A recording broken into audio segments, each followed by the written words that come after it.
الهدف هنا في هذه اللحظات من المباراة. 2-1 في هذا الوقت من المباراة. وقت صعب جدا، وقت صعب. اقعد يا استاذ، اقعد، عيب.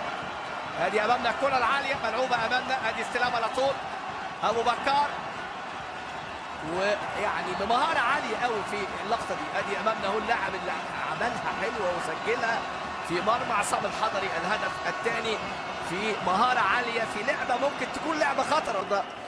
ونتمنى ان شاء الله تفوق لمنتخباتنا العربية. وان كنا شاهدنا بعض الصور السلبية من بعض الجماهير اللي يمكن مش هعلق عليها لان مصر اكبر بكتير من هذه الامور. احنا مصر، يعني هو العنوان اللي خرجت بيه من هذه البطولة. احنا مصر، ومصر دائما في الريادة. صحيح خسرنا اللقب لكن وصلنا للمباراة النهائية، وهذا يكفي وهذا يكفي وهذا يكفي.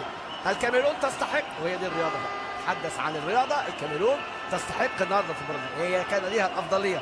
صحيح لعبنا شوط أول بشكل جيد، لكن البلجيكي بروس عمل تبديلات.